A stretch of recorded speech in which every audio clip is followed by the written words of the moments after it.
You're alone, typing. Fast, accurate, barely thinking about it. Someone walks up behind you to watch.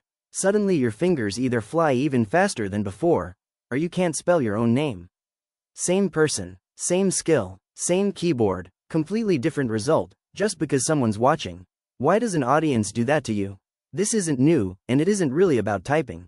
In 1898, researcher Norman Triplett ran one of the first true psychology experiments. He noticed competitive cyclists rode faster when racing alongside others than when riding alone against the clock. So he tested it directly, having children reel in fishing line as fast as they could, alone, and then next to another child doing the same thing. Almost every child reeled faster with someone else present. Just being near another person changed performance, without any instruction, competition, or reward involved. But that's only half the story. Psychologist Robert Zajonc later explained why this doesn't always work in your favor. He proposed that the presence of others increases your physiological arousal. It puts your body on alert, whether you want it to or not. That arousal amplifies your dominant response, the thing you do automatically, without thinking. If a task is simple, or something you've practiced until it's automatic, your dominant response is usually correct. So the arousal pushes you to do it even better. But if a task is new, complex, or something you're still learning, your dominant response is more likely to be wrong. That same arousal now pushes you toward the mistake, faster and harder. Same mechanism, opposite outcome, depending entirely on how well you already know what you're doing.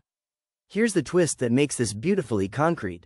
Researchers led by James Michaels tested this in a pool hall, secretly observing regular players, then having a group of confident onlookers walk over to watch.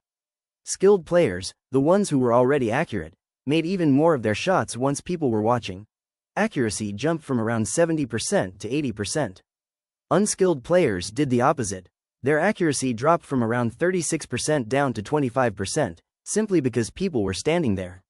Nobody said a word, nobody judged out loud, just being watched was enough to push each group further in opposite directions.